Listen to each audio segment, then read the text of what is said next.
복잡한 정치권 이슈를 한 방에 묵직하게 풀어드리는 시간입니다. 돌쇠 토론, 오늘도 돌쇠 두 분 나오셨어요. 정의당의 박원석 전 의원, 공론센터의 장성철 소장, 어서 오십시오. 안녕하십니까. 안녕하십니까. 새해 복 많이 받으십시오. 예, 새해 복 많이 받으십시오. 좋은 일만 있으십시오. 진짜 장 소장님은 새해 소망 뭐 품고 계세요? 두 가지입니다.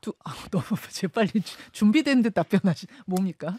윤석열 대통령께서 국정 운영 잘 해주셔가지고요. 예. 국민들이 좀 편안한 나라에서 살 수 있게 해주셨으면 좋겠다는 생각이고. 거국적인 소망 하나. 네, 개인적으로는 올해는 헌혈 5번 하고 싶습니다. 작년에 3번밖에 못했거든요. 와, 3번 헌혈하는데 제한 조건들이 되게 많아요. 많아요. 그래가지고 올해는 관리를 잘해서 네. 5번 채우겠습니다. 와, 5번 헌혈이 내 계획이자 소망이다. 왜냐면요, 그게 자기 관리도 잘한다라는 뜻도 있고. 제 나이에 헌혈하는 게 쉽지가 않거든요. 그렇죠. 그러니까 건강하다라는 반증이 될 수가 있어요. 그러니까 건강도 챙기고 네, 좋은 일도 관리도. 하고 네. 같이 할 수 있는 그런 한 해였으면 좋겠다. 괜찮아. 일석이조네요. 같이 진짜. 가시죠. 저도요.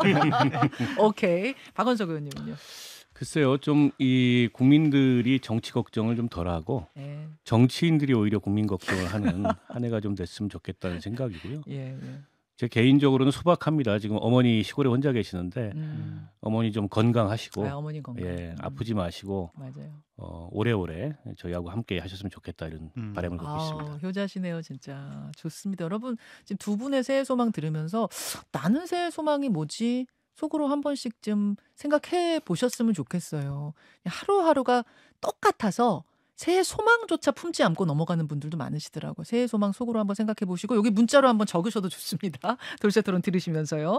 윤 대통령의 신년사는, 윤 대통령의 신년 메시지는 잠깐 듣고 올까요? 그래도 국민의 자유를 확대하고 후생을 증진함과 아울러 공정한 사회를 만들기 위한 노력을 멈추지 않을 것입니다. 자기들만의 이권과 이념에 기반을 둔 패거리 카르텔을 반드시 타파하겠습니다. 모든 국민이 공정한 기회를 누리도록 할 것입니다. 부패한 패거리 카르텔과 싸우지 않고는 진정 국민을 위한 개혁이 불가능하기 때문입니다. 예, 대통령의 신년사라는 건 한 해의 국정 기조, 국정의 방향을 설명하는 자리이기 때문에 워낙 중요합니다. 그래서 오늘 좀 여러 번 의견을 여쭙게 되는데 두 분께도 의견을 여쭤야 될 것 같아요. 어떠셨어요, 박 의원님은? 변함이 없구나 이런 생각이 들었습니다. 그러니까 한 해의 국정 운영의 기조 방향 이런 것들을 국민들이 체감하기에는 너무 내용이 없었고요. 경제 민생을 말로는 강조하셨습니다만 예. 그에 관한 해법은 전혀 없어요. 이를테면 감세와 긴축, 이게 현 정부의 경제정책의 기조인데 감세 긴축으로 지금 이렇게 침체되어 있는 경제 민생 다시 살리기 어렵거든요. 근데 그런 정책 기조의 변화에 대해서는 아무런 의견이 없고 저출산 문제가 잠재되어 있는 우리 경제의 가장 큰 위협인데 그에 대해서도 이렇다 할 이 대책이나 계획이 없습니다. 그런데다가 이권 이념 카르텔을 또 한 번 강조하셨는데요. 저는 거꾸로 그렇게 여쭙고 싶어요. 대한민국의 지금 이 발전에 발목을 잡고 있는 그런 부패한 이권 카르텔이 과연 윤 대통령이 시사하는 대로 586 민주당의 운동권 카르텔이냐. 물론 민주당의 큰 기득권이고 정치 변화를 지체시키는 하나의 요인일 수도 있는데 그게 대한민국 병폐의 이 가장 큰 병폐의 문제냐, 최대의 병폐냐. 저는 거꾸로 묻고 싶습니다. 보통 이 대한민국의 카르텔을 얘기할 때 검찰 출신의 전관들이 연루된 법조 카르텔, 이게 그동안의 대한민국의 부패 부조리 이런 것들을 만들어 왔던 하나의 중요한 병목으로 병폐로 지적됐던 반대, 그에 대해서는 어떤 생각을 갖고 계신지 한동훈 비대위원장이나 윤석열 대통령이나 단 한마디도 그런 얘기를 하는 걸 못 봤어요.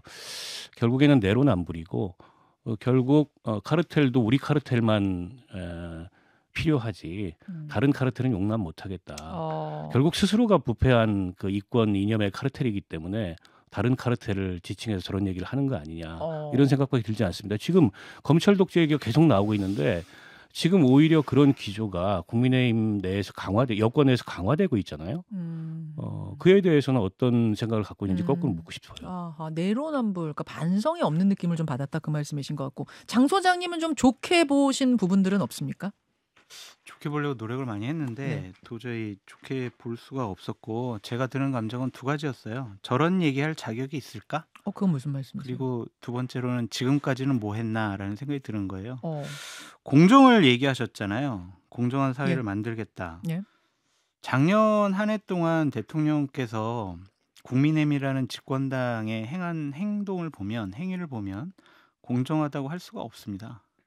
국민의 힘을 상대하는 것들. 그건 뭐 단적으로 뭐 지도부 뭐 날리고 지도부 새롭게 만들고 또다시 본인의 측근 다시 비대위원장 시키고 이것이 과연 공정한 일이었느냐라는 생각도 들고 대통령께서 공정하고 정의로운 검사 출신이었는데 대통령실에 친인척, 뭐 대통령 배우자, 비리에 관련해서는 어떠한 제도적인 장치를 계속 마련하지 않고 계세요. 뭐 우리 계속 얘기하는 특별감찰관 그리고 민정수석 이런 것들 없잖아요. 그럼 과연 이걸 공정하다 볼 수가 있을까라는 좀 생각이 들고요. 또 하나는 지금까지 뭐 하셨나 그런 생각이 좀 듭니다. 노동교육, 연금, 3대 구조개혁 추진하겠다라고 하셨는데 집권 3년 차예요. 가장 힘이 셀 때 이 어려운 연금개혁 뭐 이런 구조개혁들 했어야 되는데 안 하셨고 실효성 있는 저출산 대책 찾아내야 한다. 그러니까 지난 1년 8개월, 1년 9개월 동안 뭐 하셨냐. 지금 가장 좋은 시간을 그냥 헛되이 보내신 거 아닌가. 무책임하다. 그런 생각이 좀 들더라고요. 자, 대통령 신년사에 대한 두 분의 소감은 들었고 제1야당 이재명 대표의 신년사 이야기는 잠시 후 댓글쇼에서 하기로 하고 제가 좀 서두르는 이유는 여론조사들을 좀 살펴보고 싶어요. 네. 오늘 본방송에서 여론조사 흐름을 좀 살펴보고 싶어서 제가 서두르는데 어제 각종 언론에서 신년 특집 여론조사를 일제히 쏟아냈습니다. 그런데 조사 기관도 다르고 조사 방법도 약간씩 다 다르지만 전반적인 흐름은 공통적이었어요. 예, 그 경향을 좀 살펴보고 그래서 생기는 궁금증들을 짚어보려고 합니다. 지금 유튜브와 레인보우로 보실 수 있는 분들은 화면을 보시면서 제 설명을 좀 들어보세요. 자, 각종 언론의 여론조사의 특징 첫 번째. 정권 심판론이냐 정권 지지론이냐 물었을 때 정권 심판론이 전체 모든 조사에서 우세합니다. 두 번째 특징. 정권 심판론은 분명히 모든 조사에서 우세한데 당 지지율을 조사해보면 미디어 토마토 조사에서만 민주당이 앞서고 그 외에는 모두 오차범위 안에서 엎치락뒤치락. 그러니까 미디어 토마토 조사에서만 민주당이 오차범위를 넘어서서 앞선다는 얘기죠. 나머지는 다 오차범위 안에서 앞서거니 뒤서거니. 세 번째 특징. 당 지지율은 이렇게 엇비슷한데 김건희 특검 법안에 대해서 대통령 거부권 행사 여부를 묻는 질문. 그러니까 찬성하십니까? 뭐 반대하십니까? 이걸 물으면 거부권을 행사해선 안 된다라는 답변이 압도적으로 우세합니다. 자, 네 번째 특징. 차기 대선 주자 지지도의 경향인데요. 대부분의 조사에서 이재명 대표가 1위를 고수하는 가운데 한국갤럽의 정리의 조사에서 처음으로 한동훈 전 장관, 한동훈 비대위원장이 1위를 했습니다. 전반적인 특징은 1, 2위와 3위 사이의 격차가 커졌다는 거예요. 그러니까 이재명, 한동훈 양강 구도가 상당히 선명해졌다는 점, 이게 전반적인 경향입니다. 예, 그래프는 쭉쭉 좀 흘려주시면서 저희 설명 들으시면 될 것 같아요. 자, 제가 4가지 특징 설명드렸는데 하나하나 좀 짚어보죠. 박 의원님, 네. 정권 심판론은 우세한데 당 지지율은 엇비슷하다. 이건 어떻게 읽어야 됩니까? 그게 사실은 두 가지가 다른 질문인 거죠. 그러니까 정권 심판론 관련된 질문은 즉 견제냐 지원이냐 예. 이거는 이제 현 정부의 국정운영 기조에 대한 평가, 국정운영 전반에 대한 평가의 의미를 담고 있고 당 지지율은 이제 대안에 대한 의미를 담고 있는 건데 정권 심판론이 우세하다는 건 그만큼 현 정부 국정운영에 대해서 국민들의 평가가 비판적이다라는 걸 보여주는 지표고요. 예. 그럼에도 불구하고 민주당이 대안이냐에 대해서는 망설이는 대목이 있는 거예요. 특히 이제 민주당의 뭐 이재명 대표의 사법 리스크 또 당내 지금 약간의 분열상까지 빚어졌지 않습니까? 네. 그러니까 흔쾌하진 않은 거죠. 분명히 정권을 심판하고 정권을 견제하는 쪽에 이번 총선에 강조점을 두고 있으면서도 민주당이 그걸 수용할 수 있는 대안인가에 대해서는 여전히 조금 좀 망설이는 여론이 있다. 저는 이렇게 보입니다. 그렇게 읽으셨어요. 장 소장님 어떠세요? 윤석열 대통령에 대한 부정평가가 높고 이재명 당대표에 대한 대안으로서의 국민들이 인정을 하지 않고 있다라는 반증이 아니냐라는 좀 생각이 듭니다. 그래서 정부 여당이 지속적으로 지난 1년 8개월 동안 제기를 해왔던 네. 이재명 당대표 나쁜 사람, 도덕적으로 문제 있는 사람, 무능력한 사람, 이 프레임이 먹힌 것 같다라는 좀 생각이 들고요. 저는 정당 지지율이 박빙이고 대선 주자에서 네. 지도에서 한동훈 비대위원장이 좀 앞서 나가는 거는 뭐 같은 얘기라고 봐요. 이것도 똑같이. 그러니까 이재명 당대표를 대안으로 인정하지 않고 문제가 많고 차기 지도자 대통령 감으로 생각하기보다는 좀 저런 분이 야당 지도자 하는 게 맞는 것인가? 라는 그런 생각이 반영된 여론조사가 아니냐라는 생각이 듭니다. 정권 심판론이 이렇게 높은데 당 지지율이 비슷한 거나 네. 이재명 한동훈이 지금 최근 조사에서는 지금 엇비슷하게 네. 이 뭐 좌웅을 겨루고 있는 이 상황이 결국 같은 흐름이다. 그렇죠. 근데 차기 주자 여론조사에서 한동훈 비대위원장이 좀 높게 나오는 조사가 부분적으로 나오는 건 일종의 컨벤션 효과죠. 그렇죠. 그러니까 일시적일 가능성이 굉장히 높고요. 지금 비대위원장 된 뭐 거요. 이제 신상품이 출시됐기 때문에 그 신상품에 대한 주목도가 높아져서 요즘에 그 기사 비중을 보면은 예, 예. 한동훈 비대위원장이나 국민의힘 관련된 기사가 압도적이에요. 많아요. 근데 그런 것들이 반영된 결과고, 근데 그 조사가 현 시점에서 그렇게 의미 있는 조사는 아닙니다. 그게 국민의힘한테는 어떤 위로가 될지는 모르겠으나 총선은 차기 주자 간의 우열을 가리는 선거의 장이 아니거든요. 현 정부에 대한 평가와 심판의 장이기 때문에 국민의힘은 프레임을 그쪽으로 돌리고 싶겠지만 실제 유권자들의 어쨌든 선택이나 네, 투표의 네. 동기는 그렇게 작용하지 않을 거다. 근데 박근혜 비대위원장이 들었었을 때를 생각해 보면은 박근혜라는 차기 주자의 영향력이 컸던 거 아니에요? 그 당시 근데 시점을 총선에? 보십시오. 그때는 정권 완전히 말이었고요. 아. 권력이 이미 여권 내에서 확고하게 박근혜 비대위원장으로 이동했고 아하.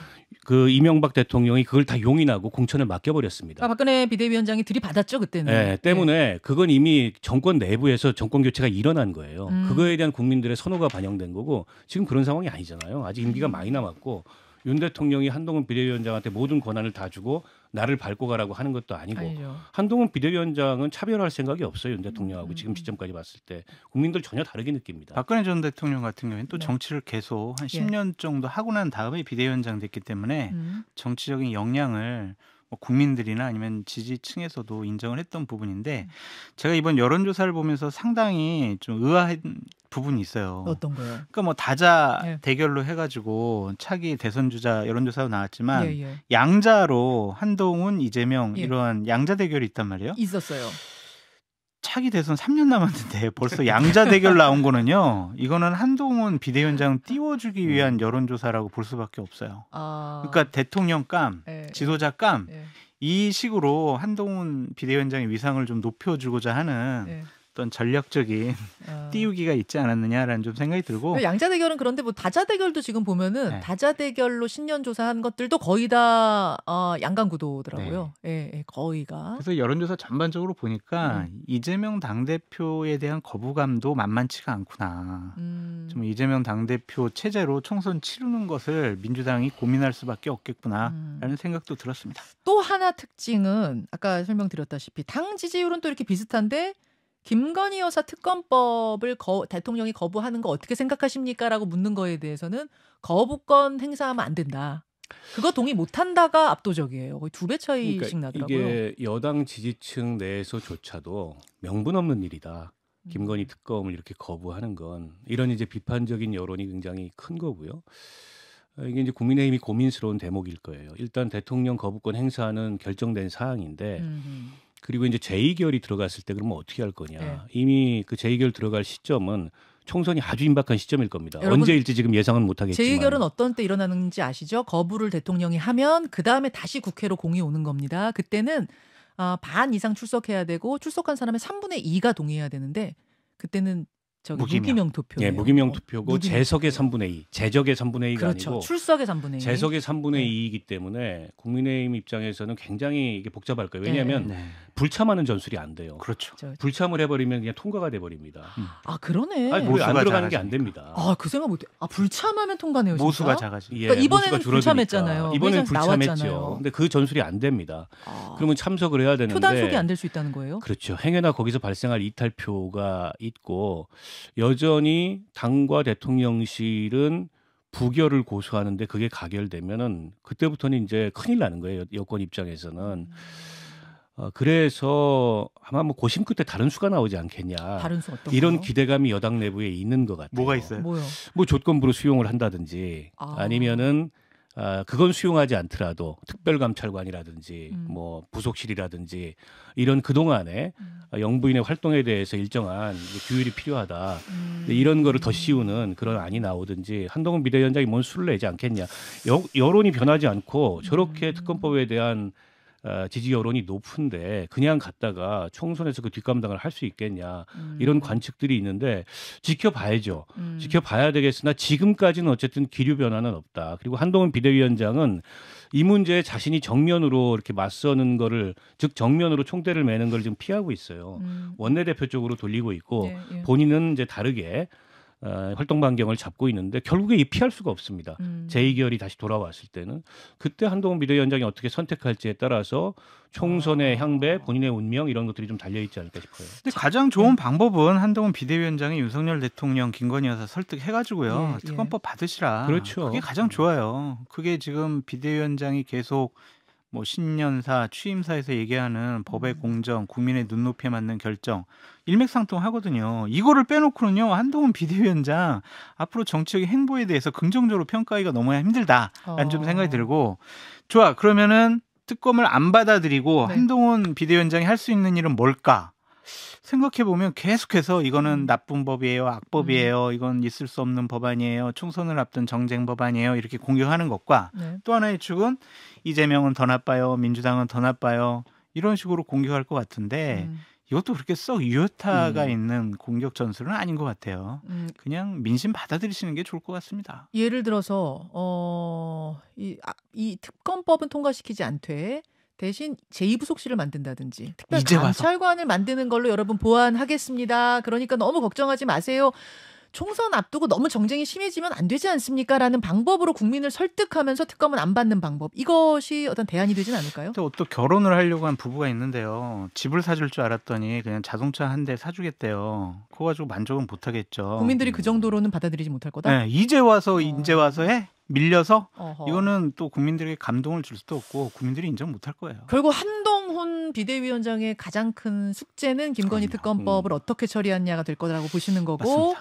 이게 총선 끝까지 최대 변수도 될 거라고 보세요? 그렇게 되죠. 이제 만약 뭐 받아들이지 않는다고 하고 받아들인다고 하고 만약 받아들이게 되면 통과가 됐어요. 그러면은 거의 뭐 매일 아침에 김건희 여사 문제와 관련해서 브리핑이 나오고. 그러니까 보세요. 국민의힘 입장에선 통과가 돼도 문제, 지금 안 돼도 문제란 말씀이잖아요. 그러니까 계속 우리 얘기했잖아요. 계속 우리 얘기했잖아요. 어떡하라고요? 민주당은 꽃놀이패였다. 이거 국민에 빨리 처리해야 된다. 뒤로 미루면 안 된다. 이건 뭉갤 일이 아니다라고 계속적으로 얘기했잖아요. 자, 민주당 우리가. 꽃놀이패 이래도 문제 저래도 문제인데 만약 박원석 의원이 지금 국민의힘 비대위원장이라면 어떤 선택? 이래도 문제 저래도 문제지만 어떻게 하겠어요? 수용해야죠. 그럼요. 그래도 그게 납니까? 저 문제로 총선 망칠 수는 없고요. 아니, 언론 브리핑 맨날 하는데도. 아니 그렇다 하더라도 그게 과했을 때 또 거기에 역풍이 따를 수도 있거든요.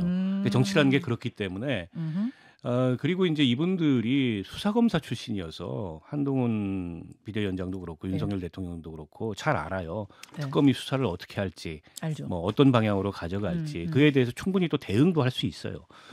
그렇기 때문에 일단 수용하는 게 저는 맞다고 보고 특별감찰관 부속실은 그 특별감찰관 부속실에 대해서 그동안에 부정적으로 해놨던 그 언급들이 너무 많아요. 근데 그랬던 걸 갑자기 이제 와서 수용한다고 국민들이 이제 김건희 여사 문제에 대해서 여당이 무슨 대책을 세우겠구나 그렇게 평가하지 않는다는 그 정도로 거죠. 안 될 거다. 그런데다가 특검 문제가 이렇게까지 오게 된 거는 결국에는 국민의힘이든 대통령실이든 판단을 안이하게 하고 손을 놨기 때문에 여기까지 온 거예요. 검찰 수사도 안 해.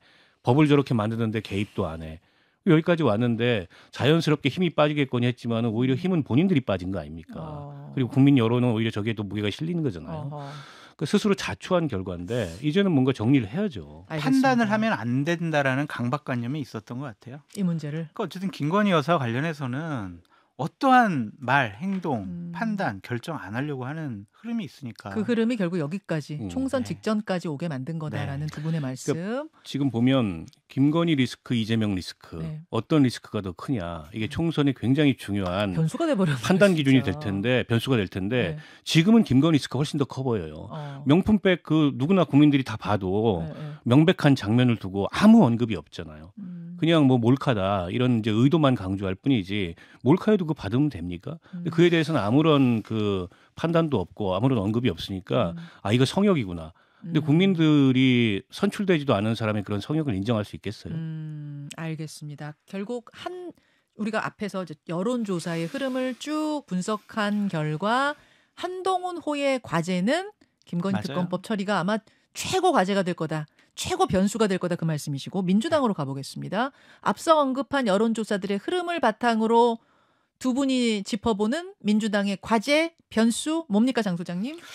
거의 없는 것 같아요. 뭐 이낙연 전 대표께서 나가서 신당을 창당하더라도 과연 호남은 움직일 수가 있을까? 그리고 지역구에 출마자를 냈을 때 당선시킬 수 있을 만한 현실적인 지지율을 확보할 수 있을까? 회의적이거든요. 그렇다면은 이재명 당대표로서는 오히려 잠재적인 대권 경쟁 후보가 알아서 당을 나가주겠다라는데 너무 좋다라고 생각할 수가 있고 일단은 내 사람들을 많이 챙기더라도 정권 심판론이 높기 때문에 네. 그냥 우리 이 상태대로 가더라도 우리가 총선 승리할 거야. 다수당 될 거야. 과반수 의석 넘길 거야. 이런 생각을 갖고 있어서 기본적으로 특히 민주당에는 어떠한 큰 변수가 있어 보이진 않아요. 변수가 없어 보인다. 근데 왜냐하면 윤석열 대통령에 대한 부정평가가 크고 예. 김건희 여사에 대한 여러 가지 악재들. 국민적인 반감이 있기 때문에 근데 지금 맞아요. 정권 심판론 상당히 높아요. 여론조사 흐름을 보면. 하지만 그게 당 지지율로 옮겨오지 않고 있고 비슷비슷한 상황인데 어떻게 민주당이 안심만 할 수 있을까요? 결정적인 순간에 이재명 당대표가 결단하면 되죠. 어떻게 해요? 총선 거의 끝내놓고 예. 공천 거의 끝내놓고 공천 끝내놓고. 자 저는 이제 뒤에 물러나서 선당우사 정신으로 당대표 그만두겠습니다.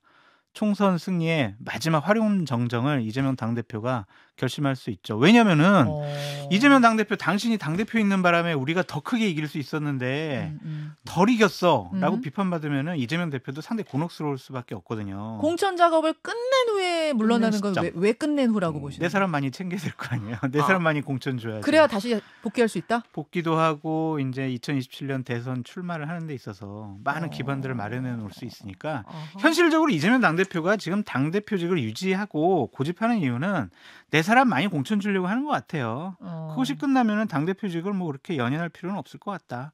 총선 승리를 한 대승을 한 당대표, 전직 당대표 이러한 이미지를 갖고 가고 싶어 하겠죠.